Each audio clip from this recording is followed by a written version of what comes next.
My name is Erin Walsh. I'm 38 years old. 3 weeks ago, my mother-in-law sat down at our dining room table, slid a folded piece of paper across to my husband, and asked him, in front of his entire family, why his name and our home address were listed as the registered agent for the company that owns the building she's lived in for the last 5 years. The room went very quiet. Before I take you there, if stories like this one matter to you, please like and subscribe. And in the comments, tell me where you're watching from and what time it is right now. I read every one. Now let me take you back to the beginning. I grew up in Rutland, Vermont, the only kid of a single mom who made her living, such as it was selling handmade goods. Quilts, mostly, and woodblock prints, and these little painted wooden ornaments that, looking back, were genuinely beautiful. She did the craft fair circuit all over Vermont and into New Hampshire, a folding table and a card reader and a cooler in the back of a Subaru, 6, sometimes 7 months a year. It was not a stable way to live. Some months were good, the holiday fairs especially could carry us for weeks. Other months, a fair would get rained out or a venue would cancel and we'd eat a lot of pasta. My aunts used to ask her at every family gathering when she was going to get a real job. I remember being maybe 10 years old and hearing one of them say, not even unkindly, just matter-of-factly, "Linda, you can't keep doing this forever, you know." My mom just smiled and kept doing it for another 20 years, until her hands got too arthritic to hold a brush steady. What I remember most, though, isn't the comments. It's the one time when I was about 13 that my mom actually sat down and showed me the numbers. We were at the kitchen table after a bad month, and instead of just being stressed and not explaining why, she pulled out a spiral notebook where she tracked every fair. The table fee, what she sold, what it cost her in materials and gas. She showed me a fair from that spring where she'd cleared almost $2,000 in a weekend, more than my uncle, who worked at the quarry, made in 2 weeks. "Nobody asks to see this part," she said. "They just see the folding table and decide what it means." I didn't fully understand it then. I understood it a lot better later, sitting across from Carol at family dinners. I went into art myself, for college, illustration, with a graphic design minor, because even at 18 I had some sense that I'd need a fallback. After school, I did a string of in-house design jobs, mostly fine, mostly forgettable, until about 9 years ago when I went freelance full-time. I do editorial illustration, some children's book work, branding for small businesses.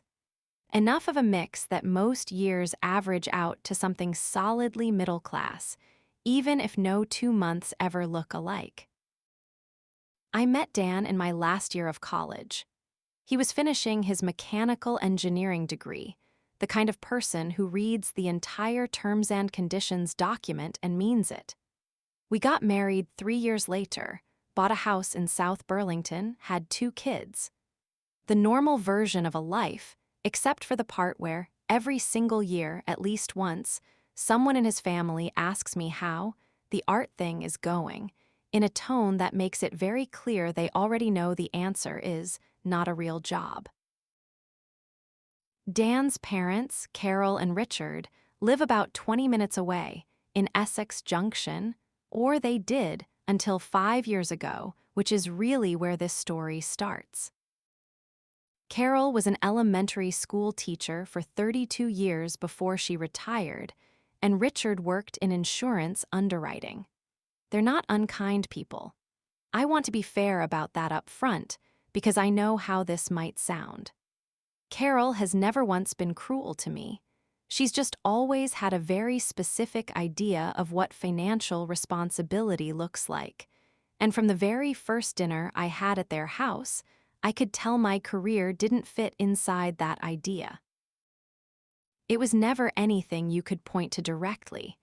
It was always wrapped in concern, dressed up as a joke, or framed as a compliment to Dan. Well, it's wonderful that Dan's salary lets you do the art thing. Or, at our wedding, overhearing her tell her sister, I just hope it works out. Freelance is so unpredictable, but I suppose Dan's got a good head for money, so. At a Christmas dinner once, Richard asked, with what I think he genuinely believed was friendly interest. So when the kids are both in school full-time, will you be looking for something more, consistent? For the record, in the 9 years I've been freelance, there have been exactly 2 months where I made less than Dan did. Most years, I make more. Nobody in his family has ever asked me a single question about my actual income. They've just decided, collectively and apparently permanently, that whatever I do up in my studio is a hobby Dan is generous enough to let me keep having. I want to be clear that Dan has never been part of this. From the very beginning, he's introduced me at parties as an illustrator. Full stop, no qualifiers, no but. Early on, I asked him once if it bothered him, hearing his mom talk about my work like it was a side project funded by his salary. He said, "I know what's actually true. I'm not going to spend my life correcting my mother's math." At the time, I thought that was wisdom. Looking back, I think it might have just been easier for him. He got to keep the peace without ever being the one the comments landed on. A few years ago, Carol came to one of the holiday craft fairs I still do every December, more out of nostalgia for my mom than anything else, just one weekend a year, a table with prints and small paintings. I had a genuinely great show that year, sold almost everything I'd brought, including a larger framed piece that went for $400 to a woman who'd been eyeing it all morning. Carol stood next to my table for the whole exchange, watched the woman hand over her card, watched me wrap the piece. Afterward in the car, she squeezed my arm and said, "That's so nice. You must be thrilled a little extra spending money right before Christmas." $400 in about 90 seconds in front of her, and it still landed as spending money. I told myself it didn't matter. Dan loved me, Dan knew the truth, and Carol's comments were the kind of thing you could file under. She means well if you squinted hard enough. For the most part, for 15 years, that's exactly what I did. 2 years before we got married, Dan and I bought a building. A small triplex on Pine Street in Winooski, just across the river from Burlington, 3 units, a little rundown, priced accordingly. The down payment came mostly from my grandmother's life insurance, which she'd left to me specifically, with a note that said, "Don't waste this on a wedding, buy something that pays you back." Dan matched what he could from his savings, and we put the rest on a mortgage. For the first 2 years, we actually lived in one of the units ourselves, the smallest one on the ground floor, while we fixed the place up nights and weekends. New wiring, a gut renovation on the kitchen in Unit 2, a new roof. By the time we moved out and bought our house in South Burlington, all 3 units were rented, and the building was, for the first time, actually making us a little money instead of costing us money. We set it up as an LLC early on Onion River Holdings, named after the river that runs through Winooski, mostly because it sounded more like a real company than Dan and Erin's building. For the first few years, we managed it ourselves. Eventually, once we had kids and both of our work schedules got busier, we hired a small local property management company, Lakeview, to handle the day-to-day, collecting rent, fielding maintenance calls, doing walkthroughs. We stayed involved in anything big, but to a tenant, Lakeview was the landlord. That was sort of the point. I should say the building was, by then, my project as much as Dan's, maybe more. I was the one who picked the paint colors, sourced the appliances, dealt with Lakeview on the phone. It was steady in a way my freelance work wasn't, and I think some part of me liked having one corner of my financial life that nobody could call unpredictable. If you've ever had to keep something separate from your family, for reasons that felt right at the time, but got more complicated the longer they went on, drop a comment and tell me what it was. I want to know I'm not the only one. 5 years ago, Carol and Richard decided to downsize. Their house in Essex Junction had become too much, too many stairs, too much yard, too much house for two people now that Dan and his sister were both grown and gone. They started looking at one-level apartments around the Burlington area. And Dan, trying to be helpful, mentioned that the property management company we used had a unit opening up on Pine Street. Nice building, recently renovated, reasonable rent, good location near the bike path Richard liked. He didn't tell them it was our building. I want to be honest about why, because in hindsight it sounds worse than it felt at the time. It wasn't a secret in the sense of hiding something shameful. It was more that we both, separately, had this instinct that if Carol and Richard knew we owned the building, it would change everything about how they lived there. Carol would feel like she owed us something, or worse, would feel entitled to weigh in on every decision, paint colors, parking, the new tenant in Unit 1. Dan thought it would be simpler, cleaner, if his parents were just tenants. Normal tenants getting a fair deal from a management company with no family politics attached. I agreed. I'll admit I also had a smaller, less generous reason. Part of me liked the idea of Carol living somewhere that ran well, quietly, because of decisions I made, without her ever knowing it was me, the daughter-in-law with the unpredictable hobby job who'd made sure the heat worked and the rent stayed reasonable. After years of her gentle commentary about my career, there was something almost satisfying about taking care of her invisibly. So Carol and Richard moved into Unit 3, top floor, River View in the spring. Lakeview handled the lease. As far as either of them ever knew, their landlord was the company, a name on a rent check, a maintenance line you called when something broke. The next 5 years were, on the surface, completely fine. Better than fine, actually, and that's where this gets a little uncomfortable to tell. Carol became, almost immediately, the building's biggest fan. At every family dinner, there'd be some update. Lakeview is just wonderful, you know, so responsive. I'd nod along, usually while also hearing, in the same conversation, some version of, "How's the art going, Erin? Picking up any new clients?"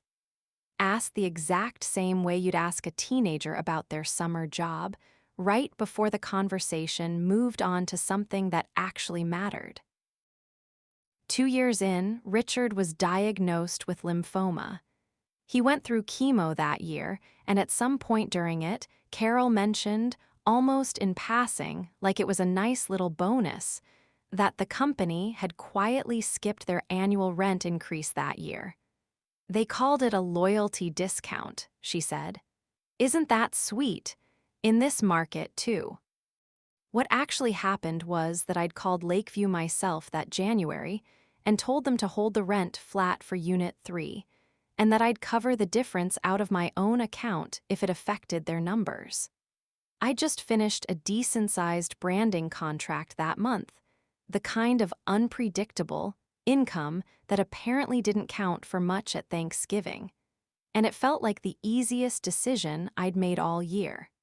Lakeview did exactly what I asked and never mentioned my name. The next year, the washer and dryer in their unit died within a week of each other. I happened to be there visiting, bringing the kids by on a Sunday when Carol mentioned it, sighing, saying she supposed she'd have to make do with the laundromat for a while until management got around to it. I called Lakeview from my car in the driveway. New units were delivered and installed 2 days later. Carol told the whole family about it at Thanksgiving. They just showed up. Didn't even ask if we wanted to split the cost or anything. I wrote them the nicest card. That's another thing, Carol writes thank you cards. To the office, she always said, for the appliances, for a porch railing that got fixed the day after I'd mentioned, gently, to Dan that it looked loose. Lakeview's office manager, a woman named Patty, used to forward them to me, half joking, with notes like your mother-in-law again, should I just start a folder? I kept every single one. I don't think I consciously decided to. I just never threw them away.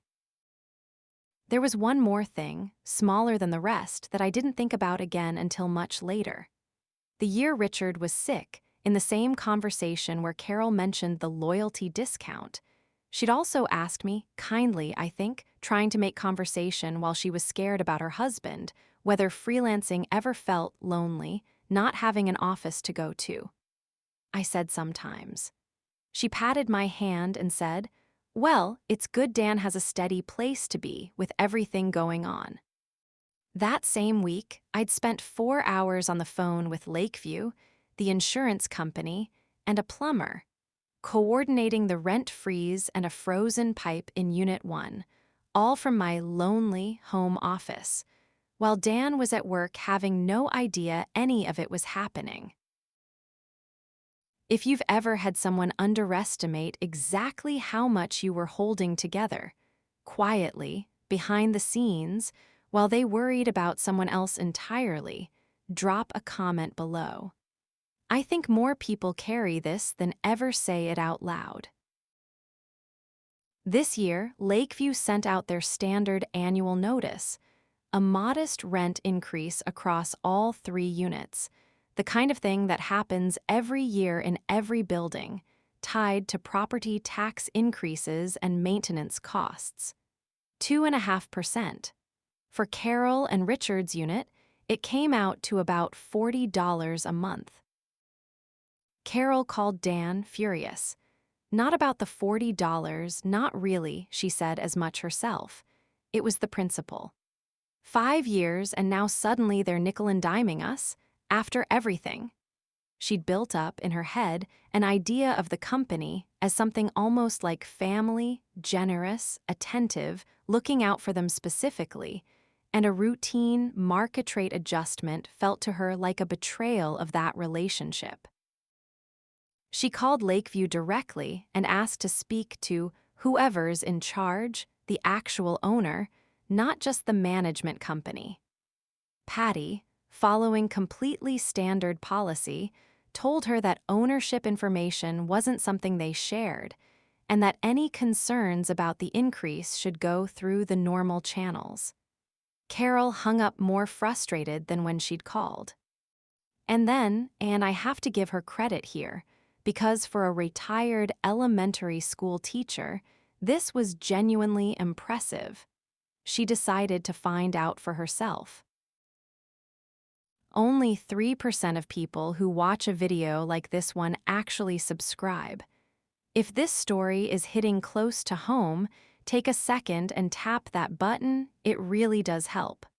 Okay, let's get into what happened next. Vermont, like most states, makes property records public. Carol went to the town's online assessor database, typed in the address of her own building, and found the owner listed as Onion River Holdings, LLC. From there, she went to the Vermont Secretary of State's Business Registry, also public, also searchable by anyone with a library card and an afternoon, and looked up the LLC. Every LLC in Vermont has to list a registered agent, a real person, with a real address, responsible for receiving legal documents on the company's behalf. For Onion River Holdings, that person was Daniel R. Walsh. The address listed was our house in South Burlington. Carol printed the page. I know this because she told us later, almost proudly, that she'd printed it at the library, just to be sure the printer at home wasn't broken and showing me something wrong.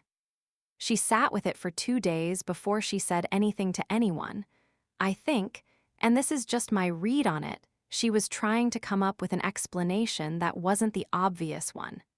Maybe Dan was just a lawyer for the company. Maybe it was a coincidence, a different Daniel Walsh. She actually mentioned, later, that she'd even briefly considered whether it could somehow be me and dismissed it almost immediately. She said, "Because I didn't think you'd know how to set up an LLC." She told me this without any apparent sense of how it sounded. I don't think she meant it as an insult by that point.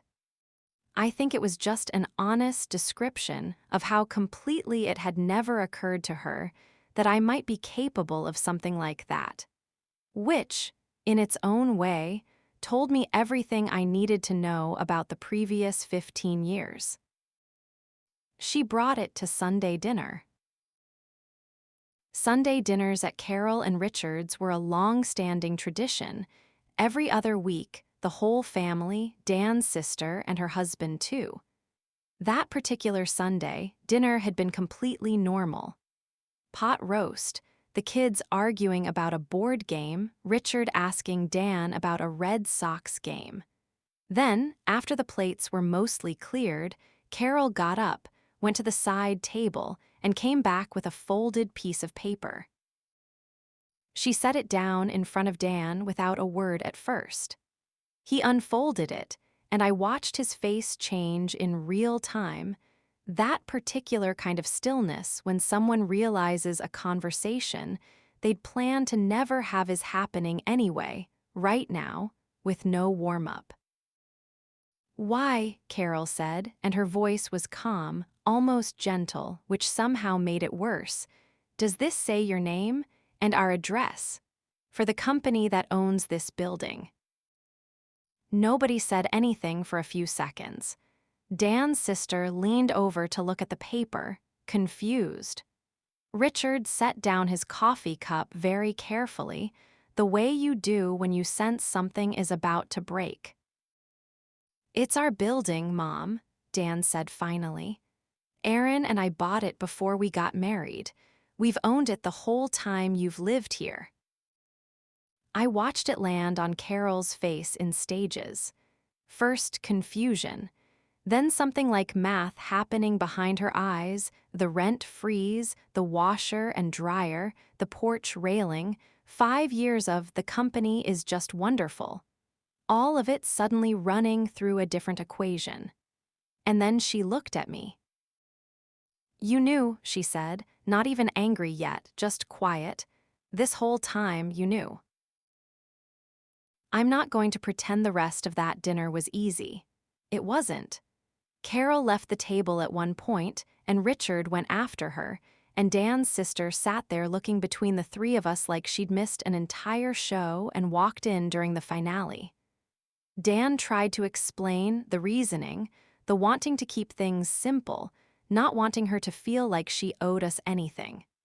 Carol, when she came back, mostly directed her questions at him. I think, honestly, it was easier for her to be upset with her son than with me.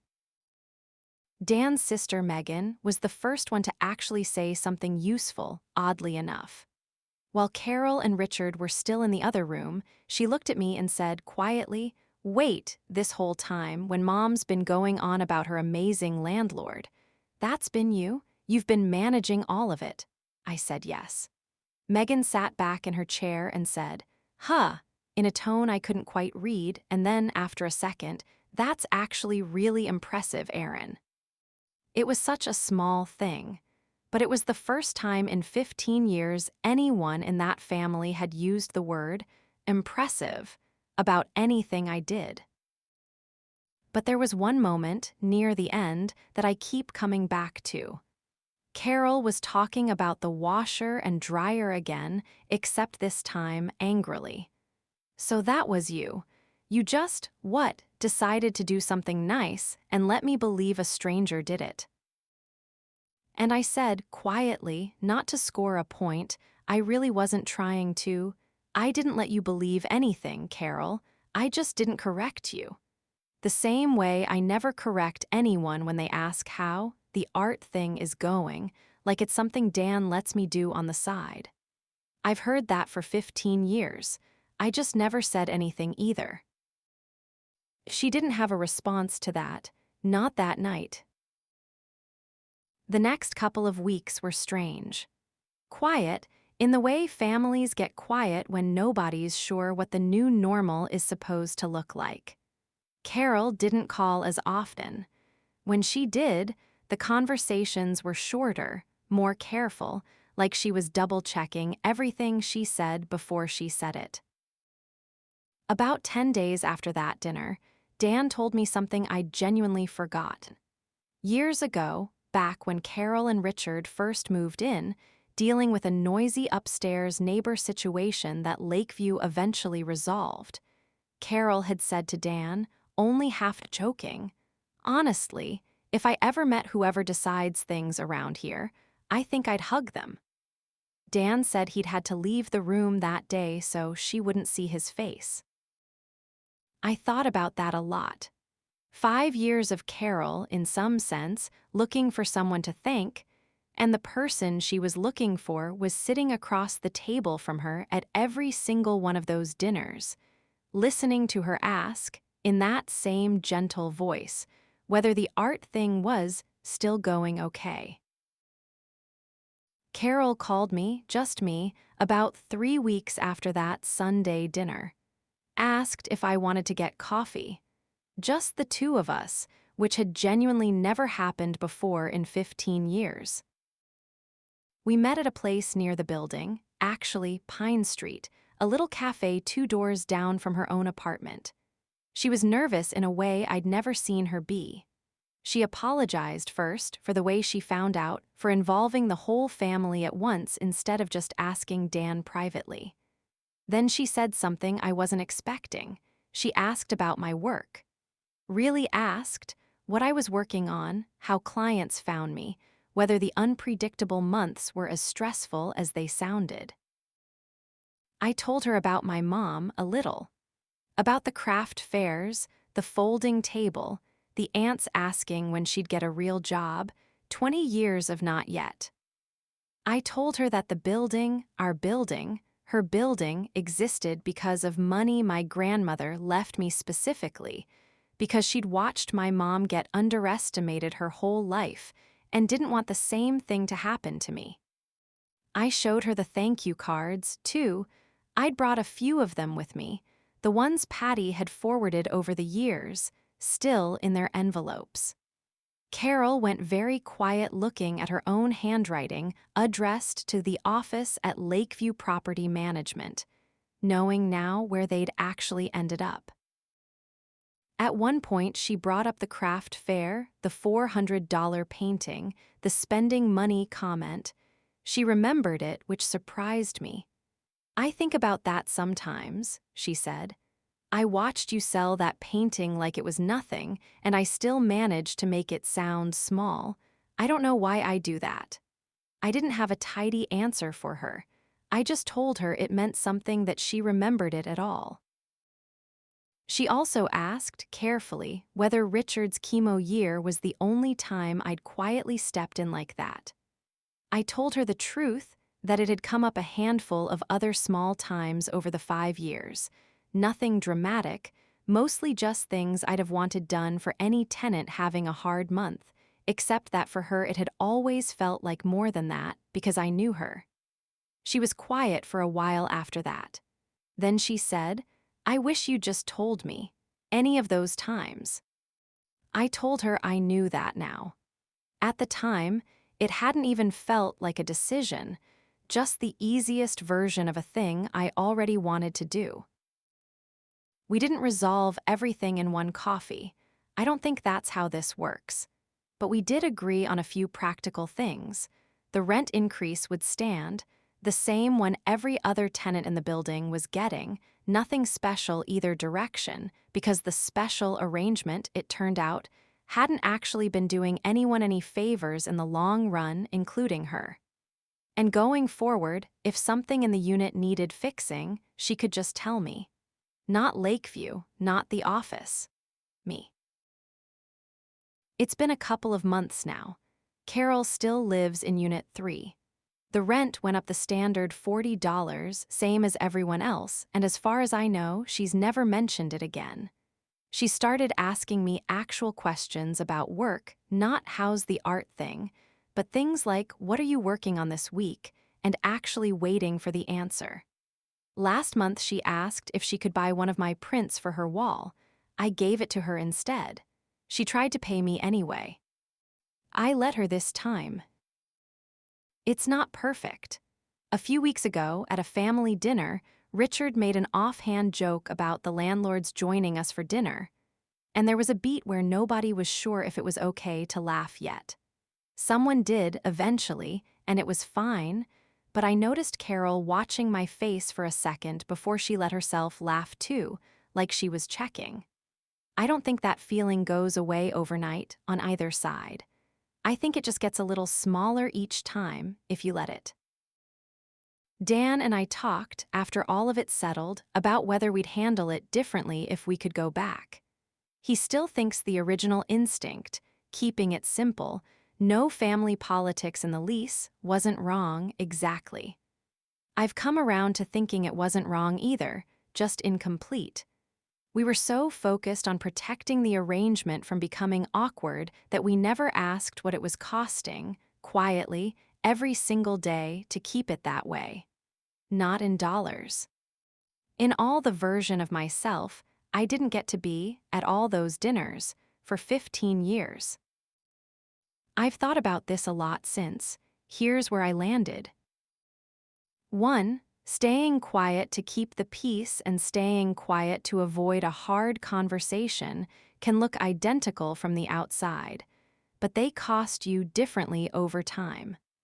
I'd been telling myself it was the first one for years. 2. Generosity you hide isn't really a gift to the other person. It's a gift to your own ability to avoid an uncomfortable moment. Carol never got to feel grateful to a person, only to an abstraction, and that's not nothing to take from someone.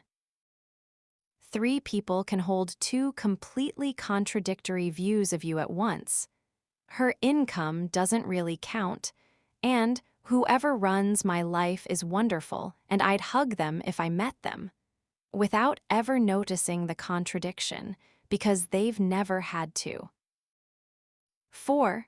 Being underestimated for long enough can make you good at hiding your own competence, even from the people who'd actually be glad to see it if they ever looked.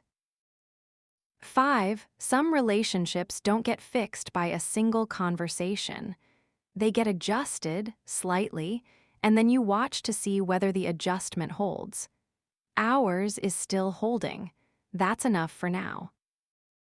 If this story meant something to you, I'd love to hear from you. Drop a comment and tell me about a time someone found out something about you, good or bad, in a way you never planned. I read everyone.